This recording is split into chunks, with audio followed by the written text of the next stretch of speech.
কোন পথে আগাচ্ছে বাংলাদেশ? আজকে সেপ্টেম্বরের 2 তারিখ 2024।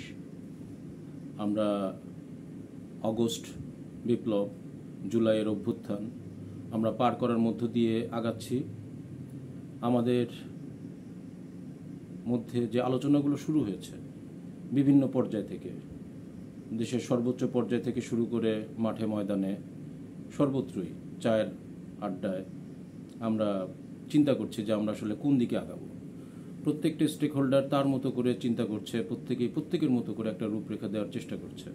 নিঃসন্দেহে সবগুলো যখন একটা কম্পাইলেশন হবে, পুরোটা মিলে আমরা একটা নতুন বাংলাদেশের দিকে আমরা আগাবো। এখন এটা যদি বলতে চাই, আমাদেরকে প্রথমে চিন্তা করা দরকার আসলে এই আন্দোলন কিংবা অভ্যুত্থান কিংবা বিপ্লব যেটাই বলি, এটার নির্দেশনাটা কি ছিল? আমরা আসলে কিসের প্রেক্ষাপটে দাঁড়িয়ে, আমাদের ভিত্তিটা কোথায়, মানে কোন বেজের উপর দাঁড়িয়ে আমরা পরবর্তী ধাপের দিকে আগাবো? মূল প্রশ্ন কিন্তু এখানে। এটা যতক্ষণ আমাদের কাছে ক্লিয়ার না হবে, আমরা হয়তো আবার এমন আর একটা দিকে আমরা যেটাকে বলি যে কৃত্রিম ফাঁপা, এমন একটা জিনিস যেটা নাই কিন্তু আমরা কৃত্রিমভাবে সেটাকে ইম্পোজ করার চেষ্টা করছি। সেটা করতে গিয়ে হবে আবার এমন একটা কিছু আমরা হয়তো তৈরি করব, যেটা আবার কিছুদিন পরে গিয়ে দেখা যাবে যে না, এটা আমরা চাইনি। আমাদেরকে যেরকম শুনতে হয় যে আমাদের মুক্তিযোদ্ধাদের কাছ থেকে 1971 সালে যারা বাংলাদেশকে স্বাধীন করার জন্য জীবনের সর্বোচ্চ রিস্ক নিয়েছিলেন, সর্বোচ্চ ঝুঁকি নিয়েছিলেন, তারাও একটা দীর্ঘ সময় ধরে একটা আফসোসের মধ্যে দিয়ে পার করেছেন, এই দেশ তো আমরা চাইনি, এই কারণে আমরা দেশের জন্য সর্বোচ্চ যুদ্ধ করিনি। তো আমাদের আগস্ট বিপ্লবের আমাদের যারা সূর্য সৈনিক, সূর্য সন্তানেরা, যারা জীবনকে ঝুঁকি নিয়ে তারা আমাদেরকে এই যে মত প্রকাশের স্বাধীনতার যে একটা সুযোগ করে দিয়েছেন, তো তাদের সেই আত্মাহুতি, তাদের সেই সর্বোচ্চ ত্যাগ, এটার বিনিময়ে যদি আমরা এমন কিছু তৈরি করতে ব্যর্থ হই যাতে আর কিছুদিন পরে যেন এরকম মনে না হয় যে আমরা তো আসলে আগেই হয়তো ভালো ছিলাম। যদিও আমি জানি যে আমরা এটা আসলে কেউই, শুধুমাত্র অন্ধ কিংবা দলভক্তি সেরকম কিছু লোকজন ছাড়া সারা বাংলাদেশের আপামর জনসাধারণই মূলত এটা চেয়েছিলেন। কিন্তু প্রশ্ন হচ্ছে, এই আন্দোলনটা যখন শুরু হয় তখন লক্ষ্যটা কি ছিল, এবং এই লক্ষ্যের মধ্যে কি এরকম কোনো বীজ ছিল যে আমরা পরবর্তীতে কি করব? এটা কি এরকম কোনো সংগঠিত কোনো ফোর্স যে তাদের কোনো স্পেসিফিক কোনো নীতিমালা, কোনো নির্দেশনা, কোনো গাইডলাইন সেটা দিয়ে এটি এগিয়েছে? আমার কাছে সেটা মনে হয় না। এটা একটা স্বতঃস্ফূর্ত আন্দোলন। এর মূল ভিত্তিটা ছিল ন্যায্যতা। প্রাথমিক ভিত্তিটাই হচ্ছে ন্যায্যতা, ছোট্ট একটা ন্যায্য দাবি। সেই ন্যায্য দাবিকে কেন্দ্র করে এখান থেকে আন্দোলনটা যখন ধীরে ধীরে সামনে এগিয়েছে, তার সাথে সম্পৃক্ত হয়েছে দেশের বিভিন্ন প্রান্তরের সর্বস্তরের জনগোষ্ঠী। এবং খুব সহজেই অনুমেয় যেটা, যে ছাত্ররা যখন কোনো আন্দোলন করে, সে আন্দোলনটা ছাত্রদের মধ্যে থাকে না। কারণ আমাদের সমাজে এই একটা মাত্র শ্রেণী, যে শ্রেণীর সাথে সবাই কম বেশি যুক্ত, পরিবারের গার্জিয়ান, অভিভাবক, তারা তাদের ব্যক্তি জীবনে যত হতাশা কিংবা তাদের জীবনের আশা পূরণ হয়নি যেটা, এবং তাদের স্বপ্নগুলো যখন বারে বারে হোঁচট খায়, তারা তাদের সন্তানদের মধ্য থেকে সেই স্বপ্নগুলো দেখতে চায়। এবং স্বপ্ন দেখতে গিয়ে, সন্তানদের মধ্যে জীবিত রাখতে গিয়ে সন্তানরা যখন হোঁচট খায়, তখন সেটা এফেক্টেড হয়ে যায় সকল জনগোষ্ঠী। এবং যখন নির্বিচারে ছাত্রদের উপরে আক্রমণ শুরু হলো, এবং ধীরে ধীরে বাংলাদেশের সব প্রান্তরের লোকজন এখানে যুক্ত হয়ে গেল। তা প্রথম মৌলিক প্রশ্ন তাহলে আমি যদি বলি যে আমরা যে অবস্থায় এখন দাঁড়িয়ে আছি, আমরা একটা নতুন বাংলাদেশ গড়ব। এখন নতুন বাংলাদেশ বলতে কি বুঝি? আমাদের পুরাতন যা কিছু ছিল সব ভেঙে ফেলতে হবে, একেবারেই নতুন? প্রেক্ষাপটটা কি হুবহু এক, 71 এবং 2024? আমার কাছে স্পষ্ট উত্তর হচ্ছে না। কেন না? একটা হচ্ছে 71 ছিল সরাসরি স্বাধীনতার প্রশ্ন। বাংলাদেশ পূর্ব পাকিস্তান একটা পাকিস্তানের একটা অংশ, এবং যে পাকিস্তানে এই পূর্ব পাকিস্তানের বাঙালিদের কোনো রকম মত প্রকাশের কিংবা তাদের জাতীয় পর্যায়ে তাদের কোনো অবস্থান ছিল না। আমরা ছিলাম সেকেন্ড ক্লাস সিটিজেন, কোনো কোনো অর্থে হয়তো তার থেকেও নিচুতে। আমরা কি করেছি? আমরা পাকিস্তান ভেঙেছি। আমরা পাকিস্তান ভেঙে আমাদের এই যে বাঙালি জাতীয়তাবাদ, এবং সেই স্বার্থে এই ভূখণ্ডে বাংলাদেশের যত জাতিসত্তা আমাদের এখানে রয়েছেন, তারা সকলে মিলে এই ভূখণ্ডকে স্বাধীন করেছে। তো সেই স্বাধীনতার সুফলটা কি আমরা পেয়েছি? আমাদের প্রথম প্রশ্ন ছিল এটা। যে প্রশ্নের ফয়সালাটা আমাদের আসলে হয়নি বলে আর একটা দ্বিতীয় স্বাধীনতার কথা আমরা বলছি। কিন্তু এই স্বাধীনতাটা কিন্তু আমি যদি স্পেসিফিক্যালি বলি যে ভূখণ্ডগত কোনো স্বাধীনতা না, এটা এককভাবে দাঁড়িয়ে থাকা একটা জনগোষ্ঠীর তার রূপের, তার ভিতরে যে শাসন ব্যবস্থার পরিবর্তন। বর্তমান পরিস্থিতিটা দাঁড়িয়ে আছে শাসন ব্যবস্থার পরিবর্তন, আর ৭১ দাঁড়িয়েছিল আমাদের জাতিগত পরিচয়ের ভিত্তিতে, ভূখণ্ডের পরিচয়ের ভিত্তিতে আমাদের নিজস্ব একটা সত্তার জায়গা। বিশ্বব্যাপী বাংলাদেশ তার মতো করে একটা নাম নিয়ে দাঁড়িয়ে থাকবে। তো কোনোভাবেই আমি আসলে রিপ্লেসমেন্ট কিংবা ৭১কে মুখোমুখি দাঁড় করানো, আমরা ৭১কে ফেলে দিলাম, আমরা ২০২৪ থেকে নতুন করে যাত্রা শুরু করব, বিষয়টা তা না। ঠিক যেরকম ছিল যে ৪৭-এ আমাদের ব্রিটিশ ঔপনিবেশিক থেকে আমরা যেরকম আলাদা হয়েছি, ৪৭ আমাদের একটা পরিচয়, ৭১ আমাদের একটা পরিচয়। আর তার থেকে নতুন করে যদি বলি যে নতুন বাংলাদেশ, আমি বলতে স্বাচ্ছন্দ্য বোধ করি এটা নতুন বাংলাদেশের দিকে যাত্রা। এটা নতুন কোনো আলাদা কোনো দেশ না, দেশটা আগেই ছিল। আমাদের শাসন ক্ষমতার কিছু পরিবর্তনের দিকে আমরা আগাতে চাই। কেন আগাতে চাই? কারণ আমরা দেখেছি যে আমরা একটা বিরক্ত বলি, আমরা হতাশাগ্রস্ত বলি, কিংবা আমাদের সংবিধানের মধ্যে যেসব মূল নীতিগুলো আমাদের ছিল এবং সেইগুলোও তারও একটারও বাস্তবায়ন আমরা আসলে কাগজে কলমে দেখিনি। সংবিধানের মূলনীতি কি ছিল? জাতীয়তাবাদ ছিল, ধর্মনিরপেক্ষতা, গণতন্ত্র এবং সামাজিক বৈষম্য দূরীকরণ অর্থে সমাজতন্ত্র। তো এই চারটার কোনোটাই কি আসলে আমাদের মধ্যে প্রতিষ্ঠিত হয়েছে? আমরা একটা দেখেছি যে জাতীয়তাবাদটার নামে আমরা একটা আগ্রাসী এক ধরনের জাতীয়তাবাদ দেখেছি, বাঙালি জাতীয়তাবাদ। কিন্তু এই ভূখণ্ডে কি শুধু বাঙালি? এবং এই জাতীয়তাবাদের পরিচয়টা কি হবে? এটা কি দেশভিত্তিক জাতীয়তাবাদ, নাকি একটা জাতিসত্তা ভিত্তিক, মানে যারা আছে সংখ্যাগরিষ্ঠ তাদের মতের ভিত্তিতে একটা জাতীয়তাবাদ?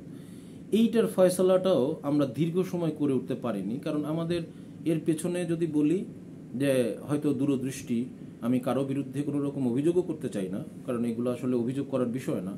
আমরা শুধু বলতে চাই আমাদের শিক্ষা নেওয়ার বিষয় আছে। মূল মোটা দাগে যেটা বলে যে আমরা আসলে ব্যর্থ হয়েছি জাতিগতভাবে, আমরা একটা পরিচয় নিয়ে, তবে একটা জায়গায় সবাই দাঁড় হয়েছি, সেটা হচ্ছে নিঃসন্দেহে বাংলাদেশটা আমাদের প্রথম পরিচয় থাকবে।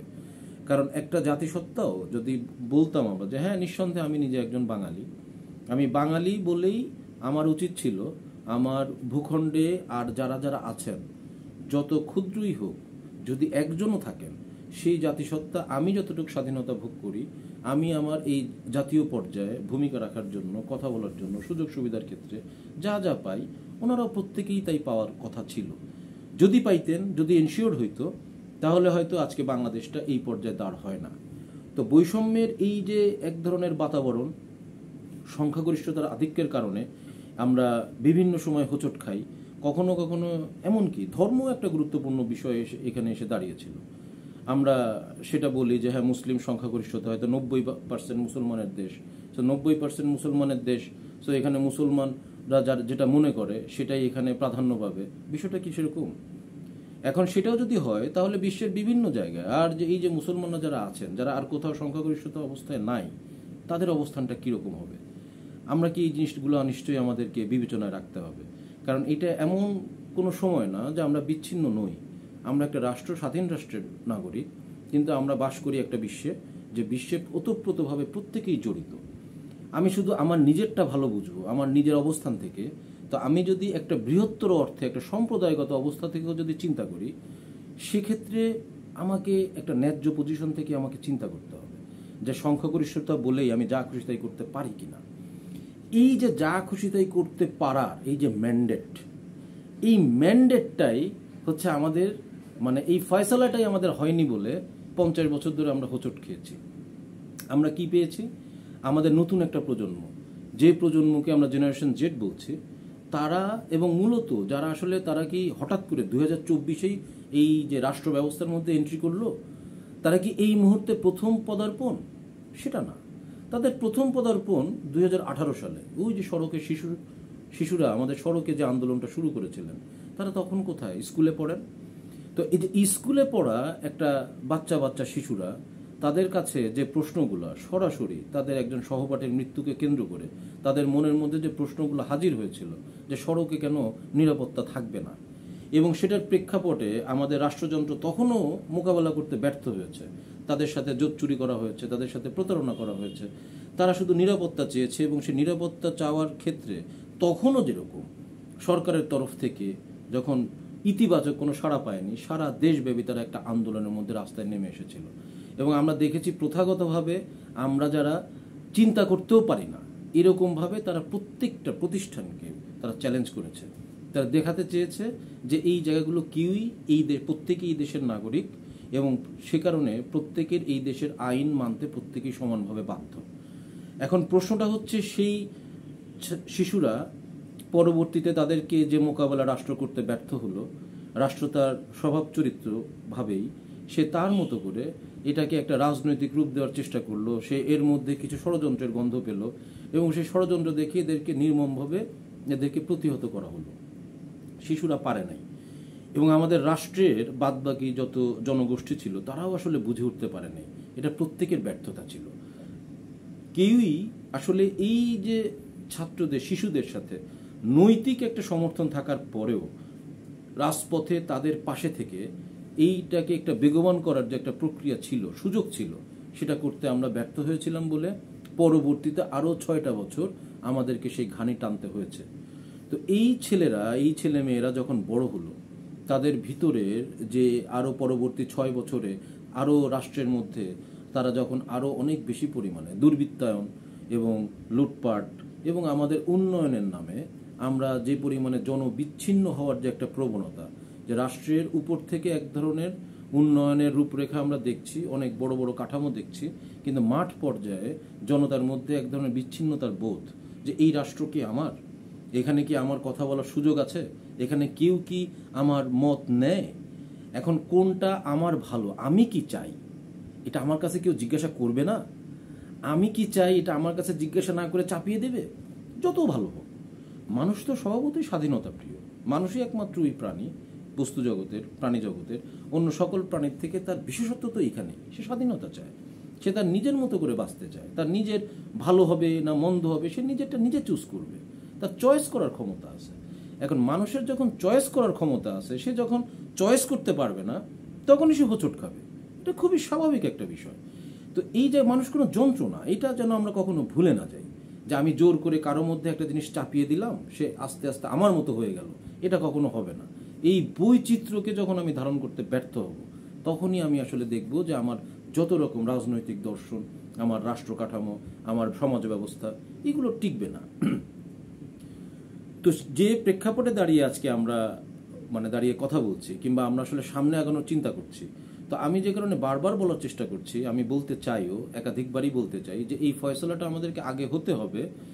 এই আন্দোলনে যারা যুক্ত হয়েছিলেন, এই আন্দোলনটা যারা করেছেন, সামনে থেকে নেতৃত্ব দিয়েছেন, এইটার মূল স্টেক হোল্ডার কারা? আমরা 71-এ যেরকম দেখেছি যে আমাদের বাংলাদেশের, যদিও বলি যে ওই সময়ে 74% আওয়ামী লীগের ভোট ছিল 70-এর নির্বাচনে, তার মানে 25% ভোট আওয়ামী লীগের ম্যান্ডেট ছিল না, তারা বাংলাদেশে আওয়ামী লীগের পক্ষেও ভোট দেয় নাই। আমরা 71-এ যখন যুদ্ধটা শুরু হলো, তখন কি আসলে ওইটা মাত্র 25% ছিল, নাকি আরো বাড়লো, নাকি আরো কমলো?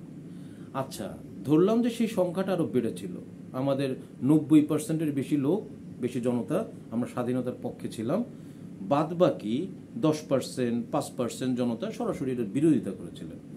কিন্তু কথা হচ্ছে, আমি যখন একটা স্বাধীন দেশের ভিত্তিপ্রস্তরটা স্থাপন করলাম, আমাদের মূল সংবিধানের যে মূল নীতিগুলো নিয়ে আসলাম, আমরা যে শাসন ক্ষমতার দিকে আগালাম, সেটা কি পরিপূর্ণভাবে প্রতিফলিত হয়েছিল? যে 90%, 95% জনগণ যে একটা স্বাধীন দেশের স্বপ্ন দেখেছিল, তাদের অংশীদারিত্বমূলক, তাদের অংশগ্রহণ, এটা কি নিশ্চিত হয়েছিল? আমার মনে হয় না। এই জায়গাটায় আমাদের একটা বড় ফারাক আছে।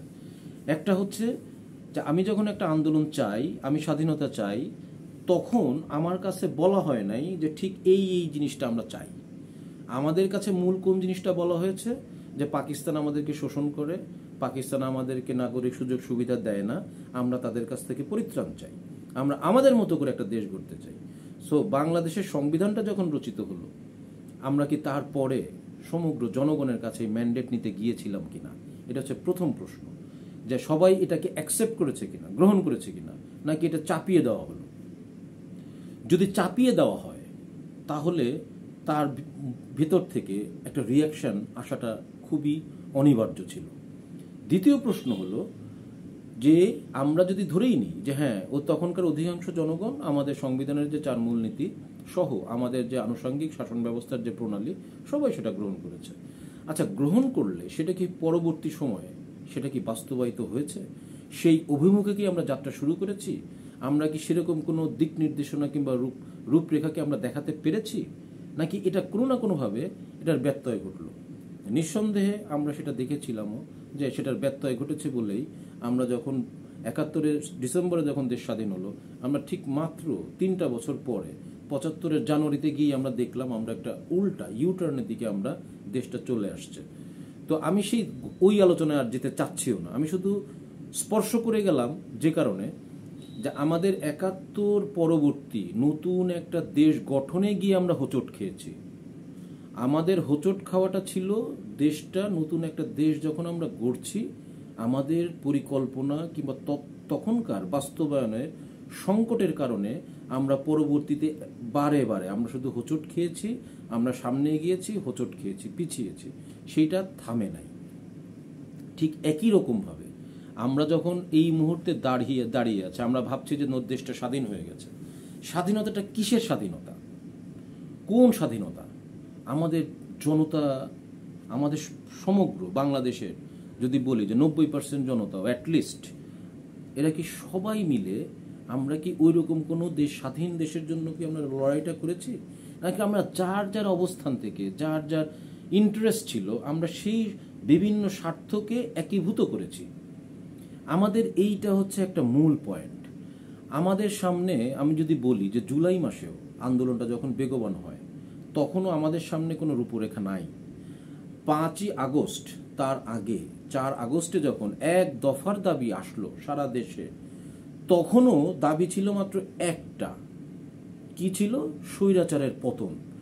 আমরা কিন্তু তখনও কেউ জানি না যে আমরা স্বৈরাচারের পতন ঘটার পরে কি করব। সুতরাং এই আন্দোলনটা কখনোই সুনির্দিষ্ট কিছু লক্ষ্য নিয়ে হয়েছে আমি তা মনে করি না। আমার বক্তব্যটা সুস্পষ্ট। আমাদের বক্তব্য ছিল একটাই, সমগ্র শ্রেণী পেশার মানুষ যুক্ত হয়েছিল বিগত সরকারের আমলে। তাদের যত রকম ক্ষোভ বিভিন্ন পর্যায়ে, ব্যক্তি পর্যায় থেকে রাষ্ট্রীয় পর্যায়ে, রাজনৈতিক দলের ক্ষেত্র থেকে ব্যবসায়িক সংগঠন, বিভিন্ন সবাই, শ্রমিক, কৃষক, মেহনতি মানুষ থেকে শুরু করে চাকরিজীবী, পেশাজীবী, সকলেই তাদের মতো করে তারা সন্তুষ্ট ছিলেন না। তাদের ভিতরে একটা ক্ষোভ ছিল, কিন্তু ক্ষোভের বহিঃপ্রকাশের কোনো জায়গা ছিল না।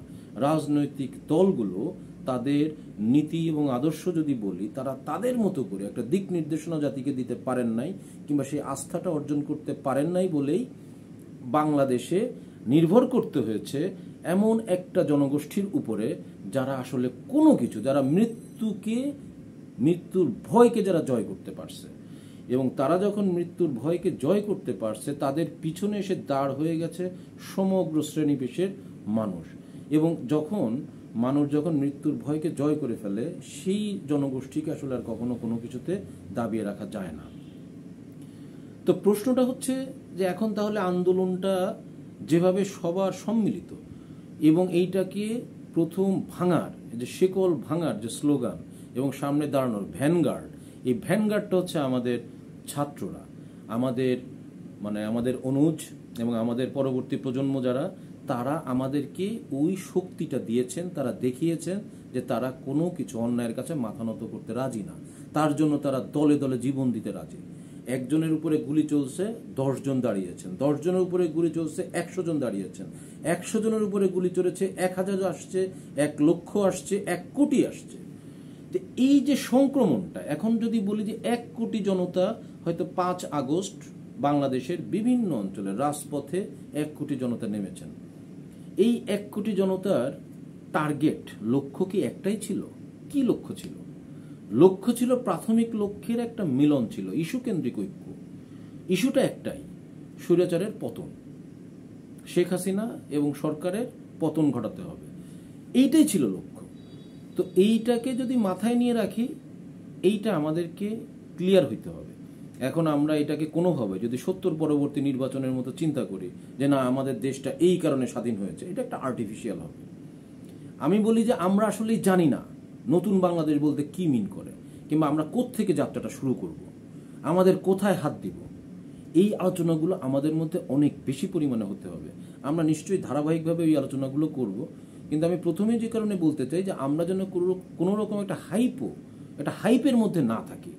যা এবং আরও একটা সহজ জিনিস, যে আমাদের ছাত্রদের উপরে যারা আন্দোলনে নেতৃত্ব দিলেন, পথ দেখালেন, এখন তারাই কি সম্পূর্ণ দিক নির্দেশনা দেওয়ার জন্য তারা কি যোগ্য, তারা কি এনাফ? তারা নিজেরাই বলেছেন, তারা নিজেরাই প্রমাণ করেছেন তারা নিজেরা এনাফ না বলেই একটা সরকার যখন গঠিত হয়েছে, তারা চাইলেই খুব সহজে একটা বিপ্লবী সরকার গঠন করতে পারতেন। যেহেতু আমাদের সে নিজেরা সরাসরি আগে থেকেই বলে দিয়েছেন তারা জনতার বিপক্ষে অবস্থান নেবেন না, যেহেতু নেবেন না, আমাদের ছাত্ররা যদি সরাসরি বলতো যে এই সরকারটা পরিপূর্ণভাবে তাদের নিয়ন্ত্রণে থাকবে, আমার মনে হয় না যে সেনাবাহিনী সেখানেও কোনো রকম বিরূপ প্রতিক্রিয়া দেখাতেন। তারা তাদের উপদেষ্টা হিসেবে, তাদের সহযোগী শক্তি হিসেবে তারা বিভিন্ন শ্রেণী পেশার মানুষদের সাথে যোগাযোগ করতে পারতেন। তো ছাত্ররা এখানে নেতৃত্বে নিয়ে এসেছেন বাংলাদেশের আপাত অবস্থায় যে বিশ্বব্যাপী যার মুখটা সব থেকে বেশি উজ্জ্বল, বাংলাদেশকে অনেক বেশি পরিমাণে যিনি সারা বিশ্বে প্রতিনিধিত্ব করতে পারেন, ডক্টর মোহাম্মদ ইউনূস, তাকে নিয়ে এসেছেন। তো ছাত্ররা এখানে একটা জিনিস আমাদেরকেও বলে দিল, মেসেজটা ক্লিয়ার, যে তারা এখানে আসলে সবার অংশগ্রহণ চায়, সবার মতামতের ভিত্তিতেই তারা দেশটাকে সামনে আগাতে চায়। এটা তাদের নিজেদের মতো করে, যে শুধুমাত্র ছাত্ররাই যা বলবে সেটাই হবে, তারা নিজেরাই ওখান থেকে বের হয়ে এসেছে। তারা অ্যাকুমুলেটিভ ওয়েতে, ইনক্লুসিভ ওয়েতে তারা এই কাজটা করতে চায়। এই মেসেজটা পরিষ্কার। সুতরাং এইটা কোনোভাবেই যে এককভাবে এখন ছাত্রদের উপরে সকল দায় চাপিয়ে দিয়ে, কিংবা যে বা যারাই বিভিন্ন স্টেক হোল্ডার এখানে আছে, আমি আগেও বলেছি যে এই আলোচনায় মানে এই আন্দোলনের মধ্যে সবাই একই নিয়ত নিয়ে আসে নাই। প্রাথমিক নিয়ত ছিল একটা, শেখ হাসিনার পতন। কিন্তু মৌলিকভাবে এবং এর পরবর্তীতে কি হবে, কার কি উদ্দেশ্য, সেটা আমরা দেখেছি। আমরা 5ই আগস্ট থেকেই দেখা শুরু করেছি। যার যে রকম স্বার্থ আছে তারা বিভিন্নভাবে তারা তাদের স্বার্থগুলো দেখানো শুরু করেছেন। বিশেষত যে সকল রাজনৈতিক দল এখানে আছেন, তাদের থেকে শুরু করে বিভিন্ন গোষ্ঠী যারা দীর্ঘদিনভাবে তারা নিজেদেরকে লুকিয়ে রেখেছিলেন বিভিন্ন বাতাবরণে, ছদ্মবেশে, আজকে এই একটা উলঙ্গ রূপ আমরা দেখতে পাচ্ছি। এবং এইটা একই সাথে আমাদের জন্য যেরকম এক ধরনের অশনি সংকেত, আবার একই সাথে সবথেকে পজিটিভ দিকটা হচ্ছে যে এই বাংলাদেশটা আর পিছন দিকে যাবে না, যাওয়ার সুযোগ থাকে না। ৭১-এর পরে যেরকম আমাদের আর কখনোই সুযোগ ছিল না যে এই দেশটা আবার পাকিস্তান হবে, এটা সুযোগই ছিল না। ওটা একটা জুজুর ভয় ছিল। বরাবরই ওইটাকে একটা কার্ড হিসেবে খেলা হয়েছে যে বাংলাদেশটাকে পাকিস্তানের দিকে চলে যাবে। আবার পাল্টা একটা জুজুর ভয়, একটাকে কাটাতে গিয়ে আর একটা জুজুর ভয় চলে আসছে যে এটা ভারতের অধীনে চলে যাবে। সেটাও সম্ভব না, এটা কখনোই সম্ভব না। যেটা হতে পারে সেটা হচ্ছে আমাদের সাংস্কৃতিক আগ্রাসন, অর্থনৈতিকভাবে আমাদের পরনির্ভরশীলতা, আমরা নিজেরা নিজেদের মতো করে আমরা স্বাবলম্বিতা যতদিন অর্জন করতে না পারতেছি, ততদিন পর্যন্ত আমার কারো না কারো সহযোগিতা আমাকে লাগবেই। আমি যখন একটা বিশ্বে, একটা পৃথিবীতে অবস্থান করছি, যে পৃথিবীতে প্রত্যেকটা রাষ্ট্র কম বেশি তার নিজের একজনের উপর নির্ভর করতে হয়। আমরাও তো রপ্তানি নির্ভর একটা কান্ট্রি। তো আমাদের বন্ধু দরকার আছে না? আমরা কি ওইরকম স্বয়ংসম্পূর্ণ হয়ে গেছি যে না আমার আমদানিও কারো কাছ থেকে দরকার নেই, আমার রপ্তানিও দরকার নেই, আমার কোনো সহযোগিতা দরকার নেই? সো এইগুলো আসলে কথা বলার জন্য কথা বলা, তর্কের খাতিরে তর্ক করা। এখন ভারত তাই বলে আমার বিশ্বের কোনো রাষ্ট্র থাকবে না যে আমার উপরে প্রভুত্ব করতে পারে, যে আমার উপরে প্রভুত্বশীল একটা আচরণ করতে পারে। অবশ্যই জাতি হিসেবে ওইটা চিরতরে আমাদের মাথা থেকে ছেড়ে ফেলতে হবে। এবং ঠিক একই রকমভাবে আমরা যদি কোনো একটা স্পেসিফিক কোনো রাষ্ট্রের প্রতি আমরা চরম আকারে খুব অ্যাগ্রেসিভ না, আমরা এদের সাথে কোনো ধরনের কোনো যোগাযোগই রাখবো না, এদের সাথে আমরা কথাই বলবো না, এইটা আমার মনে হয় না। এটা আমরা আবার সেই পুরনো যে ভুলগুলো আমরা আগে করেছি একই রকম ভুলের দিকে যাব। সো আমাদের প্রথম কথা হচ্ছে এই স্বৈরাচার এবং তার সাথে যারা যে অবস্থানে থেকে সরাসরি প্রত্যক্ষ এবং পরোক্ষভাবে মদত দিয়েছেন, তাদেরকে সহযোগিতা করেছেন, তাদেরকে চিহ্নিত করে বাদবাকি সমস্ত জনগোষ্ঠীকে একটা আমব্রেলার নিচে নিয়ে আসা, এটা হচ্ছে প্রাথমিক লক্ষ্য। এবং সেই প্রাথমিক লক্ষ্যটা যদি অর্জন করতে ব্যর্থ হয়, আমি স্পষ্ট করে বলতে চাই, বাংলাদেশ আওয়ামী লীগকে নিষিদ্ধ করতে চান, বাংলাদেশ আওয়ামী লীগের বাংলাদেশে ভোটার সংখ্যা কত? আমি সমর্থকের কথা বাদ দিলাম, আপনি যদি ভোটের রাজনীতিরও হিসাব করেন, বাংলাদেশ আওয়ামী লীগের ভোটার সংখ্যা কমপক্ষে 2 থেকে 2.5 কোটি, কমপক্ষে। এখন আপনি যদি সমগ্র যদি 7 কোটি ভোটার, তার মধ্য থেকে আমি 2.5 কোটি জনগণকে আমি কি করব? ফেলে দিব? আমি এদেরকে ফেলে দিয়ে আমি কি 4 কোটি লোকের একটা দেশ বানাবো? সেটা কোনো সময় টিকবে? এটা টিকবে না। সো এইটা নিয়েও আমাদেরকে একটু স্পেসিফিক হইতে হবে। আমরা যেভাবে, আমি যদি আবারও বলি যে জামাত শিবির মুক্তিযুদ্ধে বিরোধিতা করার কারণে তাদেরকেও যেভাবে সরাসরি শুধুমাত্র এই একটা কারণে তাদেরকেও যেভাবে লাঞ্ছিত হতে হয়েছে, তাদেরকে যেভাবে নিষ্পেষিত হয়েছে, তারই একটা কিন্তু বিস্ফোরণ আজকে 50 বছর পরেও আমরা দেখতে পাচ্ছি। কারণ জামাতের রাজনীতিকেও মোকাবেলা করার মতো ওই রকম কোনো আদর্শিক শক্তি বাংলাদেশে এখনো তারা সেভাবে বিকশিত হয় নাই। তাদের বিরুদ্ধে একটা মাত্র অভিযোগ, তারা রাজাকার। তো জামাতের যিনি ওই সময় রাজাকারি করেছেন, তার সন্তান কিংবা তার সন্তান, তিনি রাজাকার কেন হবেন? আপনি যদি তাকে বিরোধিতা করতে চান, আপনি রাজনৈতিক দর্শন দিয়ে তাকে বিরোধিতা করতে পারেন। তার রাজনৈতিক দর্শনের মধ্যে কোথায় গলদ আছে, কেন তার থেকে আপনি বেটার, তার থেকে আমি কেন বেটার, সেটা আমি বলতে পারি, আমি সেটা দেখাতে পারি। কিন্তু তার জন্য আমি যখন ওই যে বলে যে আমি একজনের বাবার অপরাধের দায়ে আমি দাদার অপরাধের দায়ে আমি নাতির উপরে চাপাচ্ছি, এইটা আসলে কখনো ন্যায্য বিষয় না। কে কতটুকু যোগ্য ছিলেন সেটারই একটা বড় ধাক্কা আজকে বাংলাদেশ খেয়েছে, এটা সবারই বুঝতে হবে, এটা আমলে নিতে হবে। এটাকে এইভাবে যেনতেনভাবে আপনি উড়াই দিতে পারবেন না সেই, এবং বরঞ্চ সেটা আপনি চরম নিষ্পেষণ, একটা আরো ভয়ঙ্কর মাত্রা একটা বিস্ফোরণও তৈরি করে। আজকে ঠিক একই রকমভাবে যদি একই রকম একটা অবস্থা আজকে আওয়ামী লীগ এবং তার সমর্থক গোষ্ঠীর উপরে যদি আমরা জেনারেলাইজডভাবে করার চেষ্টা করি, এই বাংলাদেশের আমরা যত পরিকল্পনাই করি সেটা আসলে টিকবে না। তো আমাদেরকে যেটা করতে হবে, তাহলে আমাদের মানদণ্ডটা কি হবে, এটা হচ্ছে নাম্বার 1। আমরা কোত্থেকে শুরু করব? তো সেটা শুরু করার আগে আমি আবারও বলি, ওটা আমরা পরবর্তীতে আমরা আবার কথা বলবো, কিন্তু প্রথম পয়েন্টটা হচ্ছে আমাদেরকে আগে একটা জিনিস মেনে নেওয়া, সেইটা হচ্ছে যে এই আন্দোলনটা, যে অভ্যুত্থানটা হয়েছে, এইটার কোনো একক কোনো নায়ক নেই। এখানে কোনো একক নায়ক নেই, একক কোনো গোষ্ঠীও নেই। কি কারণে নেই? এই যখনই এই আন্দোলনটা যদি সারা বাংলাদেশের জনগণের সমর্থনটা না পাইতো, যেটা আমরা দেখেছি 4 তারিখেও সমন্বয়কদের তরফ থেকে, যদি আপনারা আসেন আমরা কেউ মারা যাব না, আর আপনারা যদি না আসেন আমরা কেউ বাঁচব না। তো তার মানে হচ্ছে কি, তার সমর্থনটা সারা দেশের জনগণ যদি না দিত, আমরা আজকে এই অভ্যুত্থানটা দেখতাম না, এই বিপ্লবটা আমরা পাইতাম না। সুতরাং এইটার নেতৃত্বের পর্যায়ে আমাদের ছাত্ররা থাকলেও এটার স্টেক হোল্ডার প্রত্যেকেই, এবং প্রত্যেকেই কিন্তু একই উদ্দেশ্য নিয়েও আসে নাই।